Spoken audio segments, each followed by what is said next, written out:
welcome to Real Talk episode 86. I'm Todd, this is AJ, and we're back. Hey, how you doing? This is episode 86. He's making fun of me because on our first take for the intro, I said episode like episode. It was weird. Anyway. He's Canadian. We lost all of our Hey, Canadian shout out viewers. Wes McCauley, best referee in NHL history. We lost every Canadian viewer. There Anyway, is none. we're excited to have you here on Real Talk, joining us again, moving forward slowly but steadily, and if the Lord allows, to episode 100. That's right. A lot of changes happening behind the scenes people don't see. Oh, it's true. Yep. This studio is going to look Crying. so different. You're right. It has taken a bit longer than we anticipated. Yes. However, this time we didn't really promise when it would happen. We just said it was coming. That's right. So, we haven't let them down yet. No. At least in that way. Under promise, over deliver. Yep. I did overpromise a little with it, but we're going back to average. How'd you overpromise? Right at the very beginning when we talked about it. Oh, okay. How amazing it was going to be. You saying it's not going to be awesome? It's going to be okay. So, yeah, those who are listening on the podcast, it doesn't really matter. Although, we do think sound quality will continue to improve, even in the new studio. So I think so. Bear with us. I think if you were to go back to previous episodes, the earlier episodes, and compare to now, you'll be like, you know what? They really are trying to be better. We are. You just can't tell. But you can tell when you look at our earlier episodes. So we got some feedback. We've been asking for feedback on Real Talk. We'll talk about that a little bit later. So those of you that have given us feedback, it seems to be primarily aimed at live. Yes. We're excited about that too, and we're going to listen to that and adapt. Yeah. We're not going to overcorrect, Which is my tendency, as you know. One issue, 180. burn everything to the ground, restart. Do So we're not going 180. to do that. But we are excited to be here, guys. We have, over time, analytics show us kind of what's going on here in the Real Talk world and in the pod squad. And what we've realized is we have some really dedicated listeners / viewers. So shout out to you guys. We do it for you. We love you. We appreciate you. We thank you so much for your input. And the reality is, people don't even understand this. This has had real fruit as far as reaching people and encouraging people and pointing people to God and freeing people from misconceptions and burdens they carried about their faith. And I won't get into specifics, but we've had people all the way from not Christians at all who have become more interested in God through Real Talk. So those listening to that and listening know that you've contributed to that. And we've also had people that have grown up Christians who have shared with us, and we're going to do this someday, who have shared with us that Real Talk has freed them from a lot of weight and burdens they've had, and surreal, and pushed them to a I don't want to say maybe more an active faith again, an alive faith. So I'll tell you what, that humbles us because we are just two guys that, boy, it's subpar. Yeah, but we love the Lord, so we hope that's true. Contagious. That's there's our value. That's right there. He's right. So we'll go ahead and dive into what we typically do at this point, which is discuss how our weeks have been. So, AJ, how you been, man? What's God been teaching you? Also, you know what I realized before we go into that? This is important. Okay. You may be rude in the sense that you don't listen to me and talk over me and don't ask me how I'm doing. But I have realized in watching some of the episodes that I haven't that I fidget so much and look at my phone and mess with stuff, like apparently ADD or ADHD, that it appears like I am just the rudest guy in the world sometimes. So I apologize to you on air because I am listening. I didn't even notice. I am listening. I've never noticed. Oh, I do it. I notice. And I'm sure other people do. Like, why won't he just stop moving? I don't know. But now I'm aware of it, and I'm going to do my best to outwardly show the attention that I am actually giving. If I do look at my phone periodically for people to know, I'm often checking our database too. Yeah. As you know. Just in case. Yeah, and I have to read the questions. That's right. So, just wanted to tell you that. I well, apologize. thanks, man. And honestly, I never even noticed. And I will outwardly do better. Yeah. To look at you with true substance. Thank you. I appreciate that. And show you that I am listening. Thank you. I appreciate that. But there's times where my mind does go places. I will. Oh, I know. Right in the middle of me sharing my heart.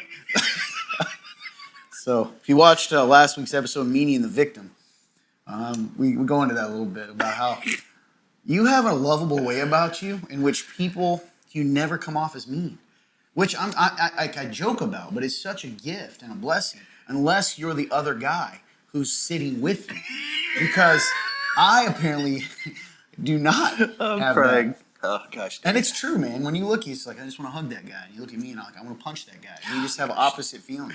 Right? We put off opposite vibes. So, guys, I really do love this guy. Okay, and again, I won't go into it again, but go watch last week's episode. Though I realized in watching portions of that I even looked jerkier in explaining that. So I got to really work on how I come across, man, I think. So anyway, how's your week been? It's been pretty good. So one thing that I've been thinking about. Dang, I'm giggly. I'm sorry. You got me going. Well, you know that I don't understand that. Not at all. So one thing I've been thinking about, like you said, you always ask. You kind of do it in a funny manner, but when it talks about like what does God lead you down the what road what are you doing on your journey? One thing I've noticed, and this is always going to be a reoccurring theme, I think, but one thing I've just kind of thought about is,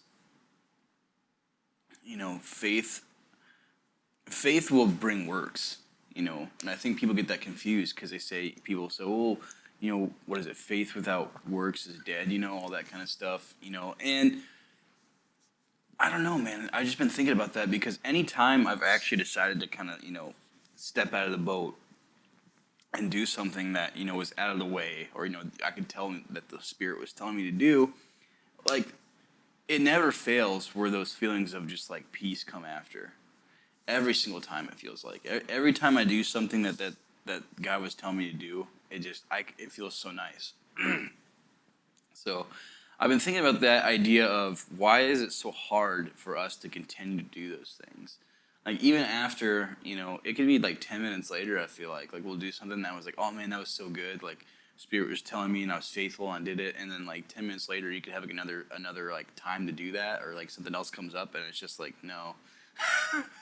Even though we know that after we do it, it's kind of like when we say, like, you choose joy as an action, the feelings come after. I feel like it's the same thing. When you choose to serve the Lord and be, obedient to His Spirit, you get those good feelings after, right? He gives you those, So I'm like, why is it so hard for us? Man, asking myself too. No, yeah, I think that's good, and it's weird, kind of cool, Holy Spirit, because one of the things that I've been learning, and I'm just going to share it now because I think it can be a discussion topic because this is where I've been. So this week, at our church, the Remnant, that sponsors this show, the message that I shared was on the idea. It was on a parable, really. And now I can't. Oh yeah, Homeless Jesus is the name of it. Go check it out. And in it, I tell people this a lot, and I think they don't believe me. A lot of times I'm preaching to myself, okay, every time. Mm-hmm. But there are weeks that, I don't know, maybe it's my own, I don't know what the difference is. I'm about to come with you here. Like, I don't know what the difference is, but there are weeks that it really grabs me. So with that, the whole basis of the message is based around Matthew 25, in which Jesus tells a parable in the midst of a lot of his stories about when he's coming back. Right. If you guys don't know, if you're watching, you don't know a lot about Christianity, or maybe you've even grown up a Christian but didn't know this. Jesus is not a ghost. He is coming back physically. He's going to come back, and he's going to take those that are his, give them a reward, let us be with him forever, but also to judge people. Mm-hmm. Right? That's the end of the story. Right. No, there's no more chance to decide what you believe. Anyway, in this parable, he splits everyone up. He says, I come down. And I don't want to rehash the entire message, but the gist of it is he separates people between sheep and goats, he calls them, this king that comes back. And in this, we have to remember that Jesus was talking to people that were following him. Now, whether or not they were believers, he was talking, they were following him. Yeah. And so a lot of times in the church, I mentioned this message, we assume that he's talking to everyone out there in the world who doesn't believe. Well, then this goes with what you just said about your actions and works, as it were. Mm-hmm. Anyway, the gist of it is he separates them, and he pretty much says, those sheep are those who, he goes, come and get your reward, because when I was thirsty, you gave me something to drink. When I was naked, you gave me clothes. When I was sick, you took care of me. When I was in prison, you visited me. Yep. All of these things. And they said, God, in this parable, Lord, when did we do that? We didn't do that for you. He said, whenever you did that for one of the least of these, meaning other people in those situations, the homeless, the poor, the starving, in prison, you were doing it for me. And he said, I saw that. And your love has shown that you are mine. And then he says to the goats, get away from me, you're cursed. Mm-hmm. I don't know you. Go into punishment because you did not feed me when I was hungry. You did not clothe me when I was naked. You did not visit me in jail. All these things. And they said, when did we not do that for you? And he said, what you didn't do for one of the least things you didn't do for me. Point of this whole thing, without going too much into it, is so not to confuse everyone. It's not that their actions or even their love and compassion for others saved them. It's that their love and compassion for others was an indicator that they were followers of Jesus Christ. Right? We talk about it a lot. Apple trees grow apples. True Christians will have compassion and love that shows itself in actions. Right. Goes back to what you said. Now I'm tying it back around. I don't know the reason, because what happened was yesterday, particularly, all of a sudden it started hitting me about all the times that I have the opportunity to move into a situation I didn't, and I started doing it yesterday in little things. And it's true, man. It was so easy. And I'm going to give you my answer now. All that to share, to give context, to give you the answer. You said, why do we do that? For me, I think, if I'm really honest, a lot of times it's laziness. You know, I don't want to give you that ride. I don't want to, and it's selfishness, right? I don't want to give that person that money, you know, whatever the thing may be. And I think I don't know. I think I don't even think it can be for the feeling that comes. I think if you know how you said, like, I always feel better when I do it. Yeah. I think if that's the motivation behind it, we will always not do it, because we're like, well, today I don't need that good feeling. Oh man, that's so good though. You know what I mean? Yep. I don't know. I hope I'm not rambling too much. No, that's really good. So for me, man, I've been impacted by that of, I really want to do that again. And the crazy thing is, we can discuss this more. And by the way, guys, I want to pause. So when AJ is referencing the verse that says, faith without works is dead, that's in James, the book of James. It's important to note that James is saying the same thing as Jesus. It's not that those works save you. We know that. Works are like your good actions. Being a good person won't save you, because in comparison to, you might be the best person in the world, but the standard is not the world, it's Jesus. That's right. It's holiness. So what James was saying is, you tell me you have faith, but your faith will show itself in goodness and actions. And he's saying, you can claim you have faith all you want, but the faith without the output, it's worthless, because it's not real. It's just like anybody can say they're a Christian. How do we know someone is a Christian? Right? There are people, we know, the Bible tells us there are people claiming to be Christians that aren't. We know that, right? Mm-hmm. There are goats in with the sheep. So what's the indicator? It can't be words. Nope. It has to be something deeper. That's right. That's why I love that's why Jesus says they'll know you by your love for one another. Because what does love look like to the world? It's going to be those actions, those things you do. That's it. That's so good. Love has to be an action, always. Yep. And when I go in, and I talked about it in the message, is every time Jesus served someone, there was something tangible that came from it. Right? Like, and I can, Todd, what do you mean? What about the Samaritan woman? Well, the Samaritan woman, he went and talked to a woman that was an outcast. That's a tangible action. Mm-hmm. He freed her from the shame she'd been living under. That's a tangible action. He healed people. He fed people. That's a crazy thing. We take that for granted. The Sermon on the Mount, we tend to the miracle of the bread, right? We tend to go, oh, wow, that's really cool. It's proving he's God. He was, but remember the verse that preceded that came before that section. He said, he looked down on the people and they were hungry and he had compassion on them. His compassion didn't just go, man, they're hungry.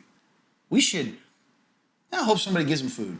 He said, he looks at his people and said, hey, how much, give them food. And they're like, God, we have 2 loaves of bread or whatever and a fish. I don't remember off the top of my head. And he said, let me pray and we're going to give them what they need. We're going to feed them. That's tangible things. Now, here's where it gets deep, okay, and then I'll be quiet. I'm hyper-focused today.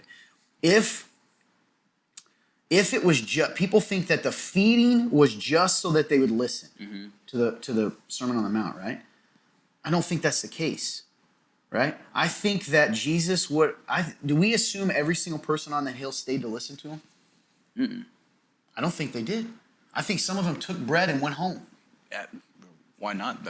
People do that, right? Exactly. But did he go, don't give those people bread because they're not going to stay and listen to the truth? No, he said, feed them because there's a need, and I love my people, and I want them to not be hungry. So good. Now, here's the crazy thing. In the expression of God's love sometimes, I bet you there were people in the crowd that would have left, but when this man fed them, they go, why would he do that? Why would a rabbi, a teacher, a holy man take the time to feed me? I'm going to listen to what he has to say. So, yeah, man, I'm with you. Sorry to preach there. No, I love it. So, I don't know, man. I think that's what I mean. I want, even us, I think it started because you and I, people may not know this, and I'm not tuning on horn because there's a lot of negativity to it. I think God, in a way, we're outsiders that came in late to the party, to the Christian party.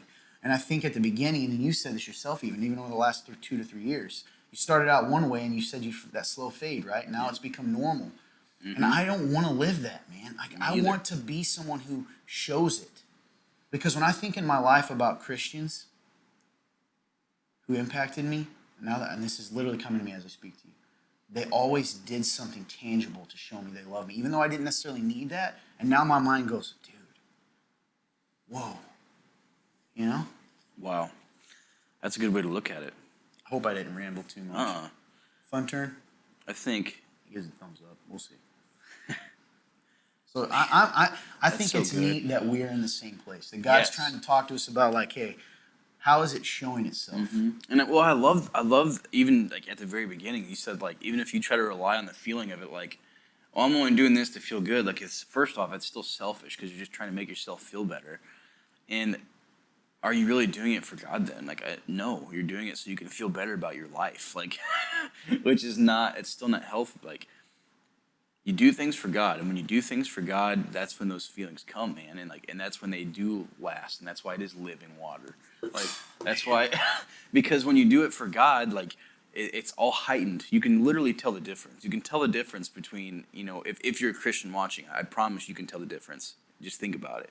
When you do things, and you're doing it just because you're supposed to, and don't get me wrong, there's faith in that. I agree with that. I think there's faith in doing things when you don't feel like it. Absolutely. But when you do things just to feel better, you may feel it for a little bit, but that fades. When you do something for God and it's only for God, it lasts. You remember those things. I think maybe that's why we call those are the moments, right? It's remembering the moments, because those moments, those were the times when the living water, it was inside and you could feel it and you knew.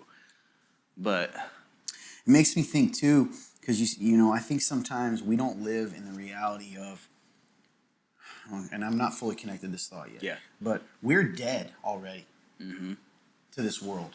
So what does it matter to me to give you all my money if God would ask me to? Because for instance, that's an outward thing. You need money. What if I don't have enough money? And responsibility, blah blah blah. But at the end of the day, I think we get in trouble when we forget that this is not our home. Because when we think this is our home, that can prevent us from doing actions. Because we start thinking about everything, right? Like, if I do this, X, Y, Z will happen. And, do you know what I mean? Yeah, you slowly start to creep back into the crowd. Yeah, that's good. Yeah, and I think that's exactly what Jesus, tried to constantly remind us. And Paul too, and I think that I gloss over it sometimes to the good parts, right? I skip the parts where it says, I'm dead, and now I'm alive. Christ is in me. That we talked about this a few weeks ago. That verse by Paul, that comment by Paul, that's so powerful. He says, "To live is Christ, to die is gain." To live my purpose is to live in a way that loves my brothers and sisters, that is literally physically Jesus to this world. We get the opportunity to be the body of Christ. That everyone's heard the phrase "hands and feet of Jesus." That when I give that person bread, I am Jesus giving them bread. Yep. And whether or not, I think sometimes too, we try to attach it to them becoming saved. So I will serve people so that they will believe in Jesus instead of, and I've said this for a long time, I think the church has it wrong a little bit. I think we do, I want to come up with a term right now. I think we do evangelistic good works. We do good works because we think that's the way to get people to know Jesus. And I think Jesus is telling us, do the good works independent of whether or not they come to know Jesus. And because they're going to see me in that, and that will lead to it. It can't be the reason, right?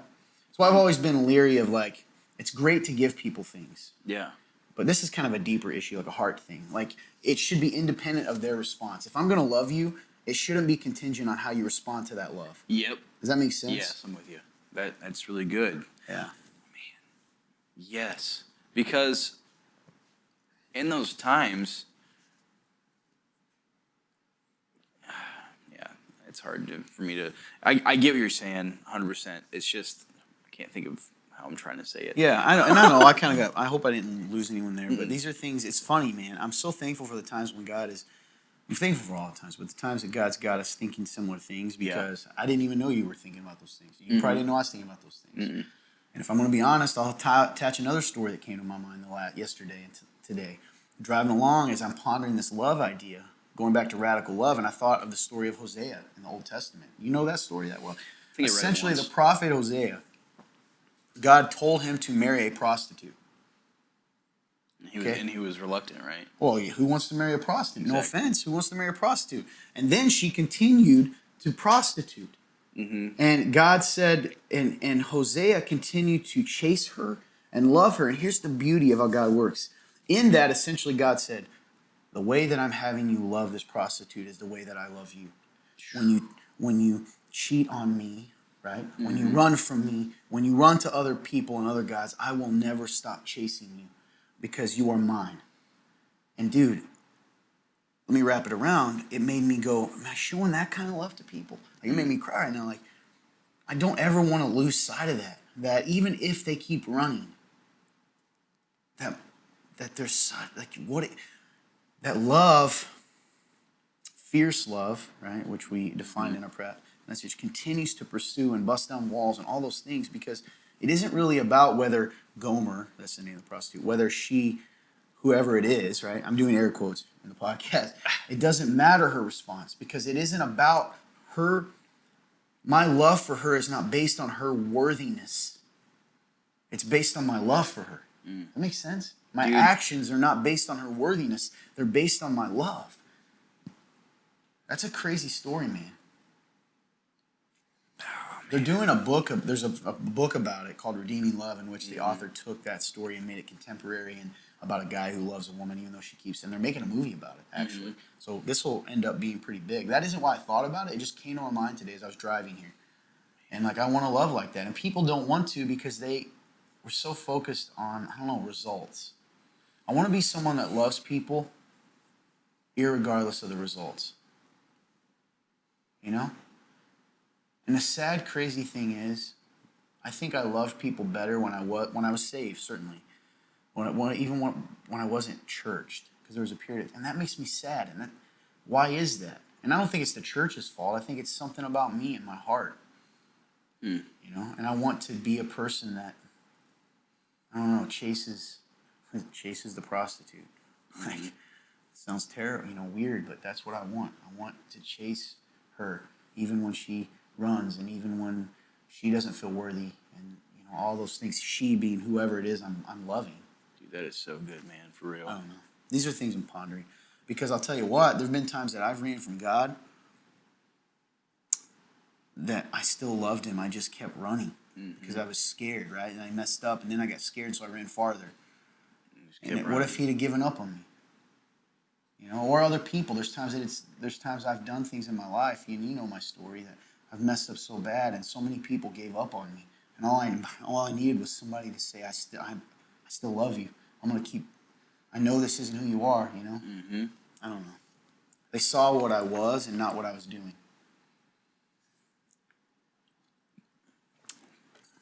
Yeah, man. Radical love. It's one thing to say it. It's another thing to live it. And in Christ, we have such a crazy example of that. It's almost, I don't know. It's wild. It's hard to. It's hard to comprehend. So it's funny because like you said, like we have such a radical example through Jesus, and we see all the things He does, man, and it's crazy to me, that we have the power, the Holy Spirit, and we just don't trust it always, It's crazy that we have the same power that he has. Like we are capable of that, and we so often just, I don't know, man, we throw it aside because, like you said, our fears, insecurities, and I don't know, man, it's surreal. Like, I'm just sitting here taking this all in, like what you said, and even makes me a little emotional because I'm like, dude, like you said, what is real love? Real love is not contingent on the worthiness of what you're doing for somebody, and like that Or is their just worthiness to deserve it. nope. And like it makes me feel like we're just all constant shells of what we're really supposed to be because Shadowlands. yep. Because like what does that really look like? Like in anything. You can take any situation with that example and go, man, you should be saying hi to everybody. You should even just like small things like that, right? That we just like you said, we gloss over so much in life. You should be saying hi to everybody. You should be, offering help to that person on the side of the road. You should be offering, oh hey, hey, let me get that for you. Just anything, man. And so often we do that once a week. When it should be a daily thing. And like just talking to myself really, but it's convicting, man, because with that kind of power that we have, like, and we know that the love that we've been given is, it's so powerful. And Real love is when the lights go out. What does it look like when no one's looking? All those actions, right? You know what I mean? Yeah. Like, yeah, it's just odd. And what I mean by that is when no one, and everything Jesus, it's so crazy, dude, because I don't spend enough time, meditating on his word and remembering because it's always been the same message. you're right. And I think even this week I have, money came up in a conversation I had with someone in the church about giving and talking about the verse with putting the coins. The poor lady put pennies in. It says she's given more than the rich people because she's given out of what she didn't have, not what she does. And how we can twist that sometimes and use it to justify not giving when the point was Jesus saying, no, like she didn't give for other people. She didn't give because she had it. She gave because God told her, to, and she was doing what she was supposed to.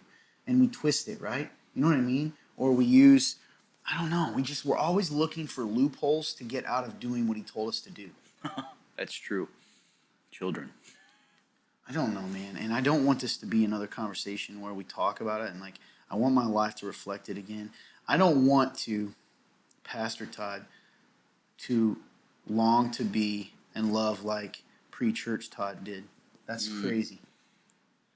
And there are ways. Now, there are ways that I think I'm better, but for the most part, man, that guy had one thing down for sure. He may not have known every answer, and he may not, still don't, but he may not have known all the right churchy things, but he loved Jesus, and that empowered him and inspired him to love other people. And I was so bold with my faith, too, man, during that time. Like when I used to tell you, this guy was fired up for his faith like crazy, and, part of the reason I was connected with you is because that was me. Yep. Like I didn't care who they were, man. I just was like, I remember, man, I'm about to get emotional. I always was just like, if someone shared something to me, I always connected it back to Jesus because he had fixed everything for me, right? Like fixed it. He had been the answer to every question I ever had. And I think somewhere along the line, you just get so caught up in all this stuff, man. It's so caught up in fear. I think fear is a huge motivator and what prevents us from loving like him and following him and all those things, right? And fear of what? I don't know, whatever's in that moment. A lot of times it's fear of being found out. Yeah. If people know how bad I am, then they're not going to chase the prostitute. They're not going to follow me. That's so They're not true. going to love me.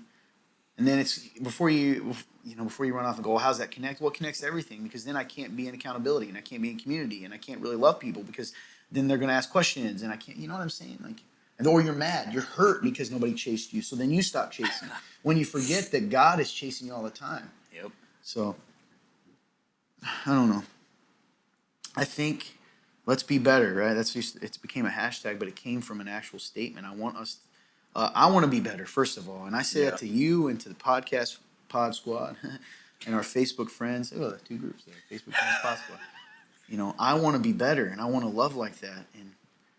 And maybe and people might say, Todd, you love well. And maybe I do to their standard, but I know it's not. I'm not doing what I can.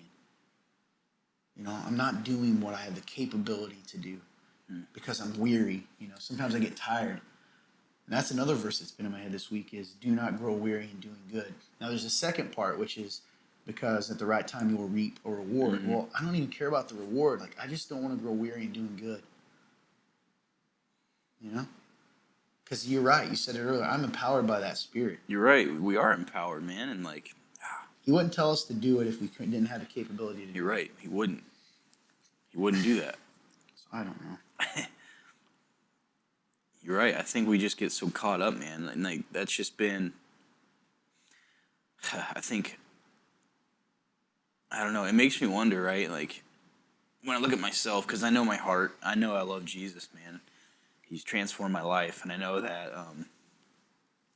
I know that He's done a lot for me, and I know that I've made a lot of, like I said, drastic. I can't speak. Drastic changes, You have, yeah. and even then, after all that, I can still find myself, slipping into who I used to be so often, or just shutting off and not following and all these things. And that makes me wonder, like, if I know my heart and I know that I love Him and I know that I love God and I'm a Christian and I know that and I know that I've won, and I know where I'm going after I die. I know all these things.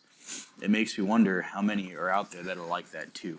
And then you wonder, we talk about American Christianity, Americanized church and everything, and I go, is that what's happening? Is that everyone who started this had the heart that I have, and maybe they still do? It's just, I think that's completely possible. We don't live out of the power we have to change our surroundings, right? To make an impact on people by meeting their needs. But not even just, because that's it. Man, if there's a starving person in front of you, and you can give them bread, and maybe they never take a sec, clearly want them to know Jesus, but they never meet Jesus. They never accept Jesus in that moment. Is it still impactful? Does it still do something to feed them? Do you see what I'm saying? Like, sometimes I feel like the church says, I will give them bread if they accept Jesus. When I think we're supposed to give them bread. no matter what. Yeah. Bread being whatever it is. Because that changes the environment. That's being a light. A light goes into dark areas and hopeless areas and broken areas, and it does things. That's right. Living water. When someone's thirsty, you give them something to drink. Not, here, have a drink. Now accept Jesus. Yep. Right? I mean, we want to tell them. We do. Absolutely. Because a lot of times they're going to say, why?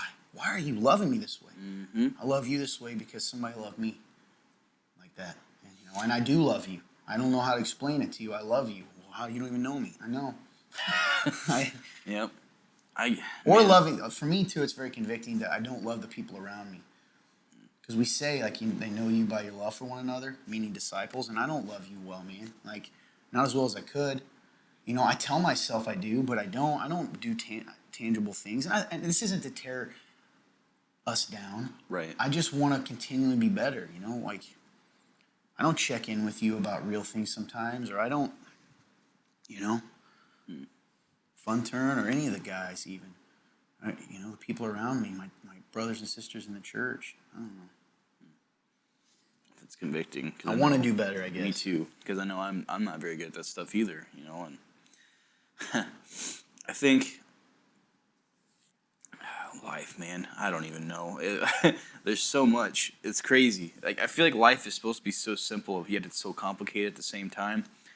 I feel like, it's interesting, because when I think about my walk and my journey, I think about, you're right, man, I was more bold beforehand. I was more bold before I had, more responsibility. And I don't know why. I don't know why. Like, for some reason it's like, or maybe even people could probably even notice I might have been a little more pep in my step, back and then, I seemed a little more joyful or something. It's so weird because it's like we were late sorry. No, you're okay. I can't talk either. We relate the illusion of time in our days to, like, our faithfulness, I think, in a sense. Like, because we didn't have to worry about it as much then, and our responsibilities weren't as high, we were able to make that time to go do those things for people. Or we were able to, feel like we had the time to stop and pray for that guy at a gas station. But then, the more you get involved, or the more, like you said, the more responsibility you take in, you just get in that zone of just looking ahead and not looking around you, and you just, before you know it, you haven't done anything good for anybody in 3 months, or like whatever it may be. Or, like you said, like, you just completely forget who you are sometimes. And it's just weird because you're doing good things. And doing. and those do matter. Yeah. Right? Just because we aren't perfect in it doesn't mean those things we are doing are bad. It just, Right. how many opportunities do we miss? Exactly. We miss a lot, and it's like, I guess for me, it's almost like I feel like I'm even scared sometimes to take a moment to stop because then I already feel like I'm behind, right? Like I'm behind on everything, and then I'm like, well, here's a person. I'm like, I can feel something, can feel the spirit tell me to do something, and sometimes I do, and sometimes I don't, and the times I don't, it's because I'm like, well, I got to be here at this time, or I gotta go do this, I gotta go make sure I get this done. Now I can't forget that, and it's just like, man, like it's so. I think that's the part that I want to be better at is Mm-hmm. the moments when I know the Spirit's telling me to do it. Yep. This will sound silly. I'll give you an example. If you want to, you probably don't remember this. Do you remember me? Do you remember Sunday? I think she's okay with me saying this. Mm-hmm. And she doesn't even know this. So Emma, Uh-huh. she's on staff here. She's our awesome ministry coordinator. Mm-hmm. So pre-service, you were in there doing credit. You probably don't remember this. Doing stuff, getting set up, and I was walking around. We were doing stuff. I had to sing this week. It's a crazy story. And I saw her, and as she walked out, I've been thinking this already, that she's been doing a really good job lately. Yeah. And no joke. And I was like, I need to tell her that. I remember thinking of pulling it at church Sunday because, she's in this new position. And a lot of what I've been doing is kind of giving input and feedback to correct and kind of shape what she's doing. And I haven't done a perfect job, but that's my role, right? I've got to be the leader. Mm-hmm. Well, and when she does something that, that I want to change, like it needs to change, I would tell her. So I was like, I'm going to do it. Well, as she walked through the sanctuary, she went up to talk to her husband who's on our worship team. She walked out of the sanctuary. I was like, you need to tell her. And I almost did it. And I was like, oh, stupid, I got to do this. Or, it's weird now. She's already out the door. Do you remember me calling her back in and saying that? It was right in front of you. You don't pay attention to things. Yeah, I was. Fun turn. Did you? I was do you probably. remember this? Yeah, Yeah, you were in the zone. You're busy. But the only reason I bring that up is if you did see it, you would literally see a moment when I obeyed, but I almost didn't. Like she was standing like right in front of me, and I was told I could feel like, hey, you should share that to encourage, and I didn't. I was like, oh no, I got to do. And then she started. Literally, I had to go. Finally, she's like, Emma. And then she came back and I shared it, and it was cool because she said, hey, that really encouraged me, and maybe she needed that. I don't know if it meant anything to her, but I know that it's not sharing necessarily I'm not sharing that to brag on the time that I obeyed, but how it was a weird battle about, like, I came up with excuses not to just tell someone, hey, you are doing a good job, like, you know what I mean? It's just weird. to love. Yeah, it's odd, man. So, Emma, you are doing a good job if you're watching. That's what I mean, man. Like, why is that so hard? Like, why is it so? I don't know, man. I guess I maybe that's why I'm such an anxious person, right? Because it's like I want to do good, but it's almost just like I trick myself into thinking I can't do good because I don't have time because I have to go do more good over here. I just had this thought. You know how people say you can't pour from an empty cup and all that, and it's always bothered me a little bit. Yeah. Because I think that's silly. Because I can't. But I get the point. What do you think it's possible? Using an analogy here, that we have two sources of water inside of us. One is a cup that we can fill ourselves, and then one is living water.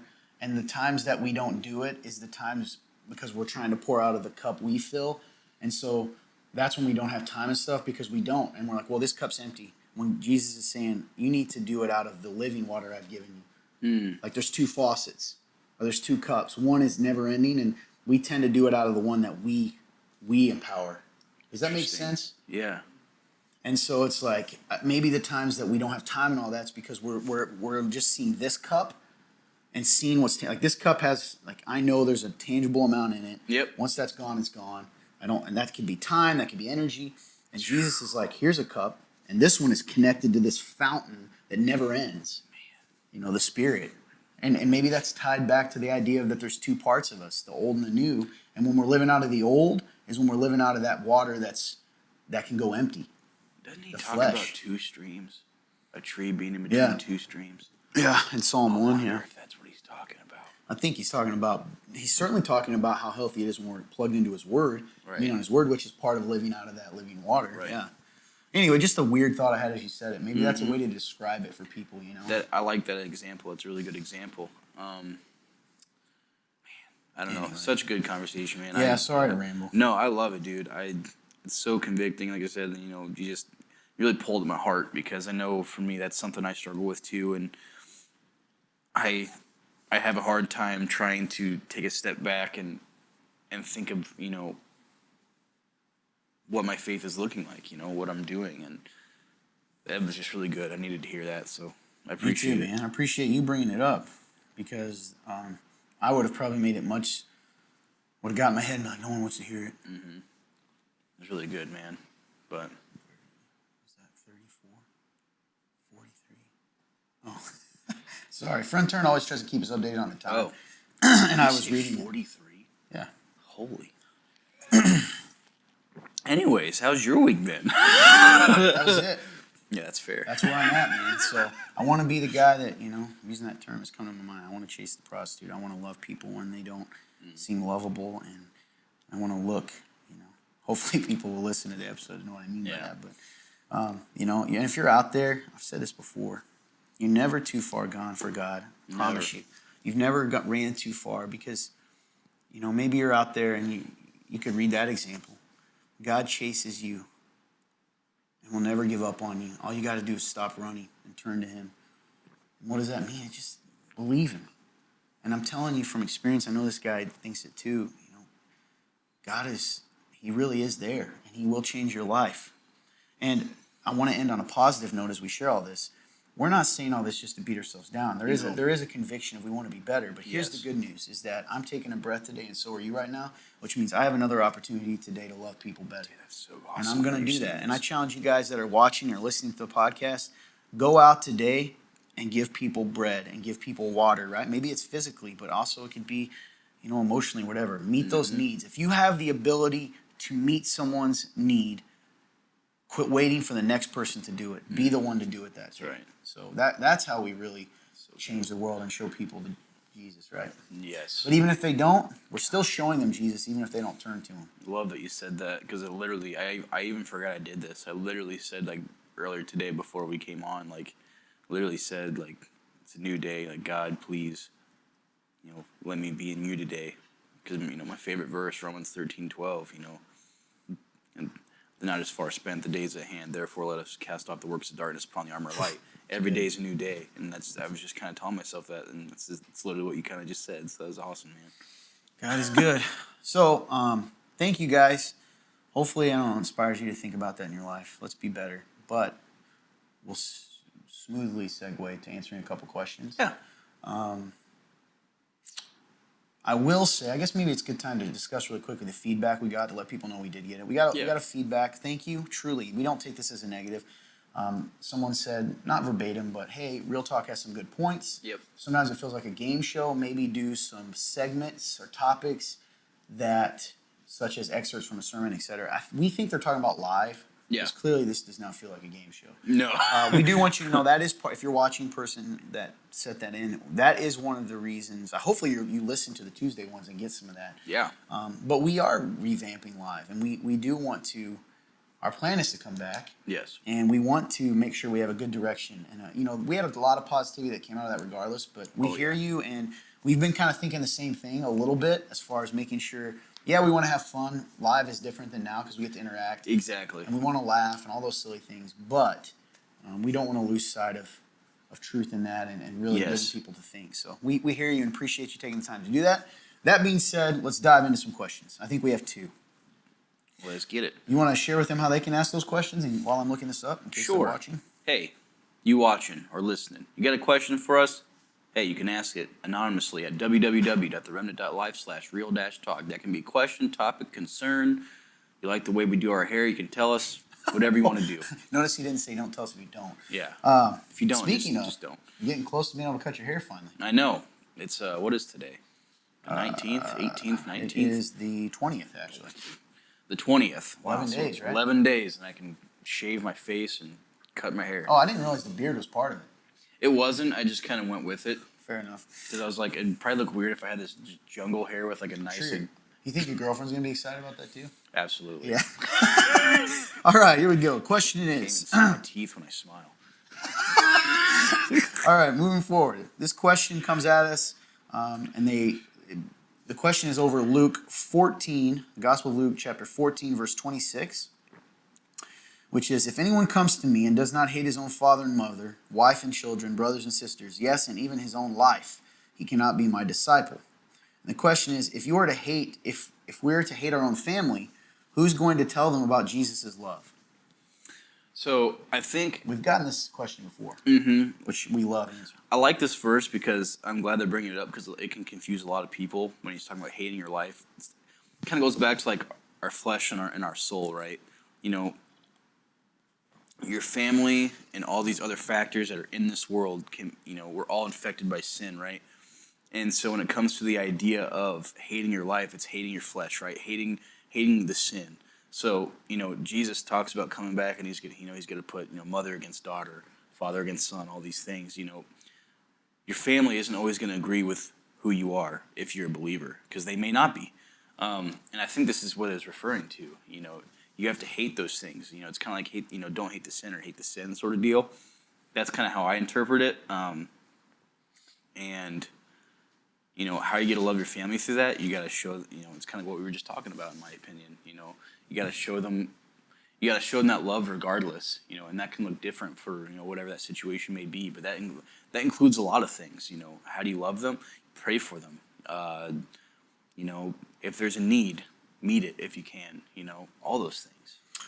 Yeah, so the key to understanding this verse is the part that wasn't referenced by the question, which is when he says, even his own life. Mm-hmm. What Jesus is saying is, in comparison to your love for him and following him, Yep. You have to hate the world. Yes. All right, so if anyone comes to me and they're using the word hate, he's trying to use a strong language. He doesn't mean hate them. Yeah.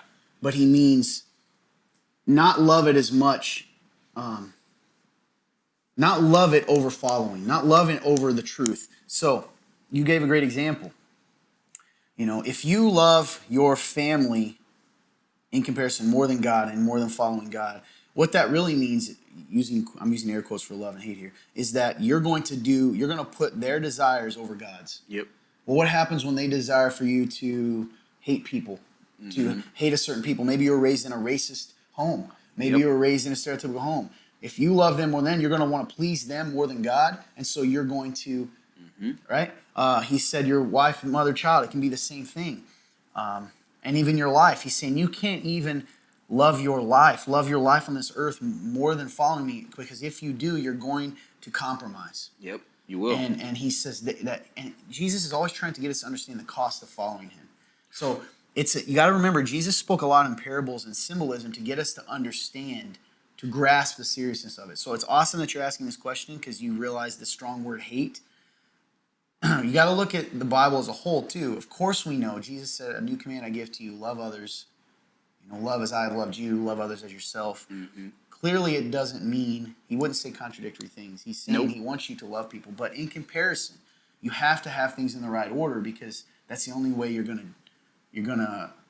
really gonna follow him. Yeah. Because that means you'll be willing to follow him even if the whole world tells you not to, right? Or even if fear of your life were to, someone were to threaten you or whatever else. Does that make sense? Fun term? Is that making sense to people outside of just you and me? Because yes. Sometimes I'm like, man, you know me, so our communication makes more sense. But again, awesome that you're grasping that. Yeah. It is it's a verse that it should have that kind of punch to it. Oh, absolutely. To make us go, whoa. Yes. Especially back then too, when Jesus is saying, we got to look in context as well. He's talking to primarily Jewish people, right? And he's telling them things that the Jewish high priests were saying was different. So which one? And a lot of times, right, if you didn't follow the high priests, you're kicked out of the temple. And so your family's going to go, well, we can't do this. We got to be over here. And he's saying, what if I love them more? Mm-hmm. I want to please them and make them more comfortable. They were going to compromise. And Jesus is like, you can't. You got to understand. Count the cost. Yeah, count the cost. That's really good. One of the first, you preached a sermon a long time ago when I was first coming around.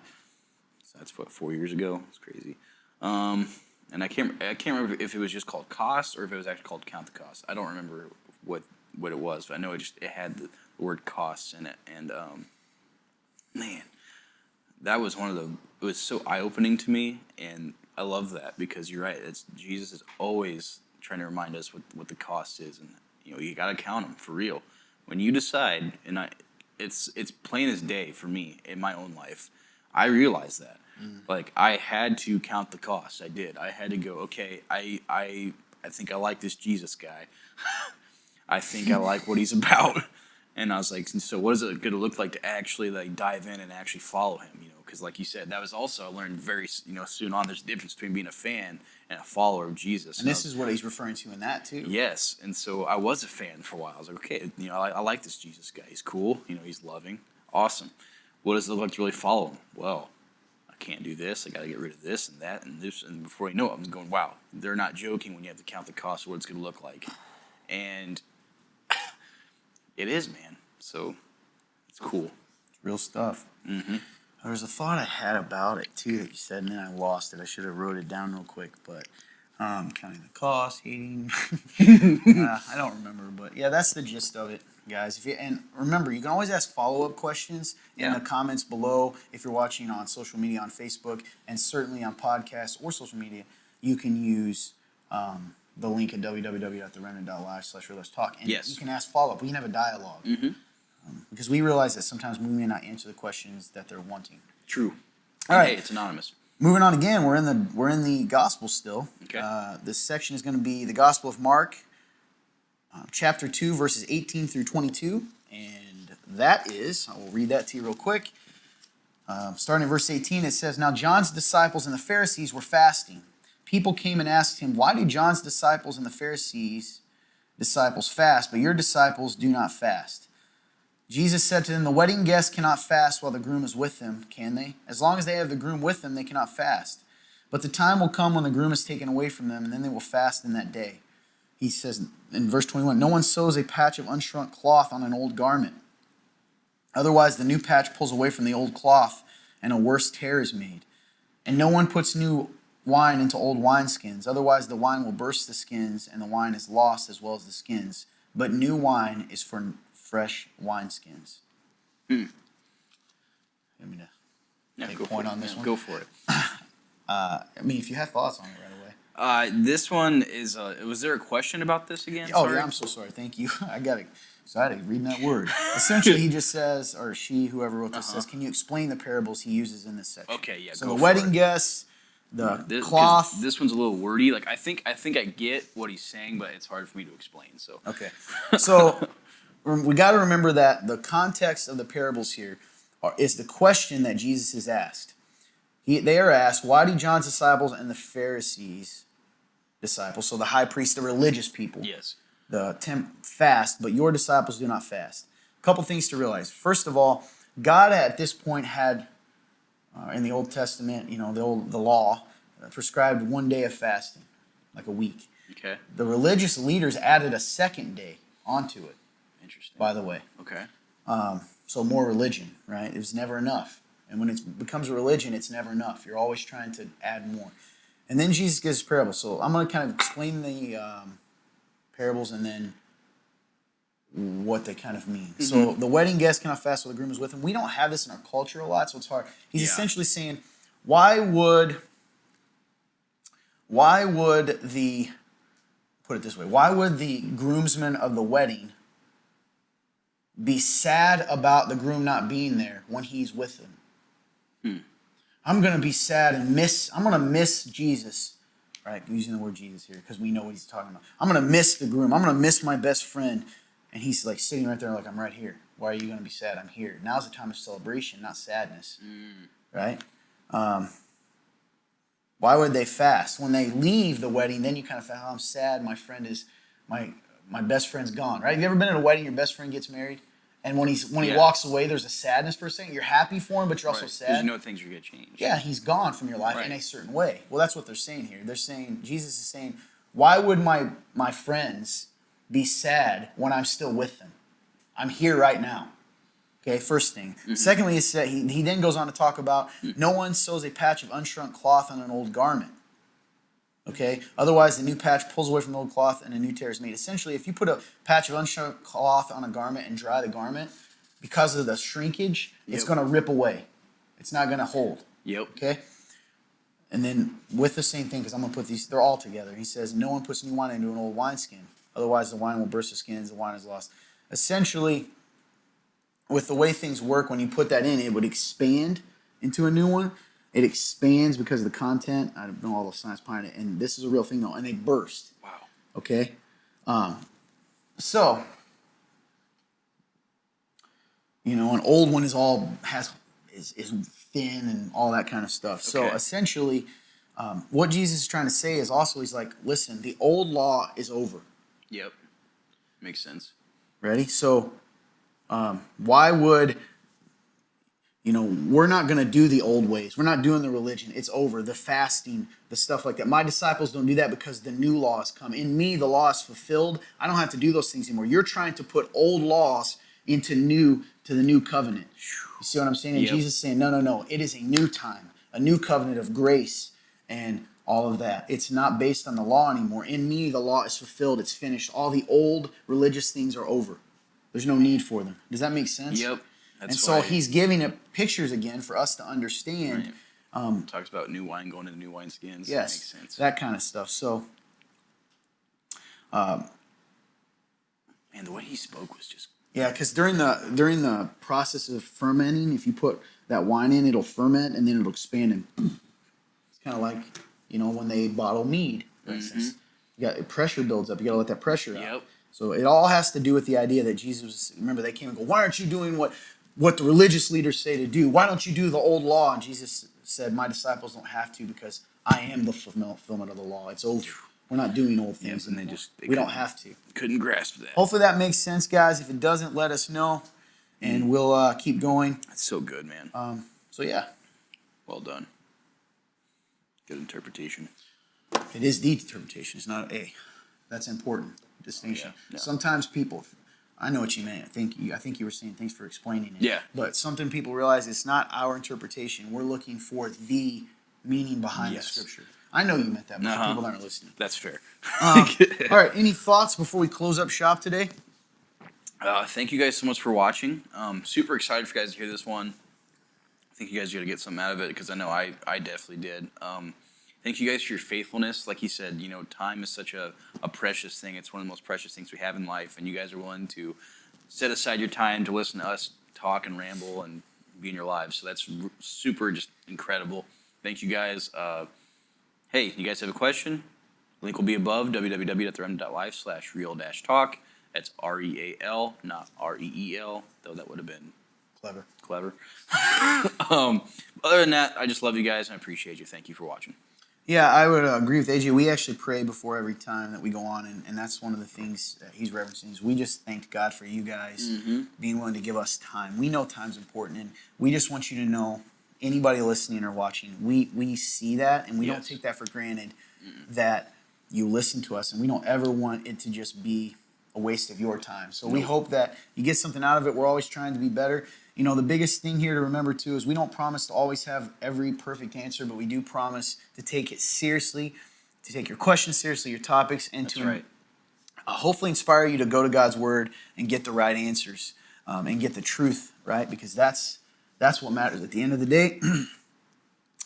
I want to give a shout out again. I just want to say this to those who have been faithfully donating to Real Talk. So I know Krista, you know who you are, giving all the time, I think every week. Thanks so much, Krista. Krista, Trent, thank you so much, brother, for your constant support of us, both watching and financially. People don't realize that's a big deal. Yes. Mandy has given, thank you so much, Mandy, constantly to Real Talk. Thank you so much. Greg, we know you've given many, many times to support us at Real Talk. I know Sevi, you know who you are. Michael, if you're watching this, you've given us periodic, big gifts. So just thank you so much for your support of this, guys. We can tell you right now, this isn't about the money, but that money does enable us to continue to do this show and reach people, and you really are. So thank you for that opportunity. We are so humbled by that support. But guys, let's continue to have a dialogue. Continue to, if you're watching from social media, you have the ease of just typing comments, ask questions, share your thoughts on love and, all kinds of stuff, right? That, maybe something we talked about, you have a thought, or I don't know, anything. We interact with it the best we can. Also, if you're on the podcast, you can still do the same thing. Maybe you're not going to do it through Facebook. You can go find us on that as well, but you can interact with us through that link that is also on the podcast. Yep, it's there. I think it would be silly of me not to mention, I should have done this earlier, that if you are listening and want to be a supporter of Real Talk financially, listen, there's no amount that's too small. $1, $5, whatever. You can give right now from your phone. As soon as you could pause this right now and go to www.theremnant, remnant.life/give. You'll go hit the drop down box. You go down to Real Talk, fill out the information, hit it, one-time gift, or reoccurring, and it goes right in there. I think right. the link to that is also on the podcast. I can put it in there though. Great, awesome. So that'll be there hopefully. But guys, we love you. We thank you so much. Hey, go out there and be better today. We're joining you in that, and look for ways to love people tangibly. Have a great day, and truly God bless you.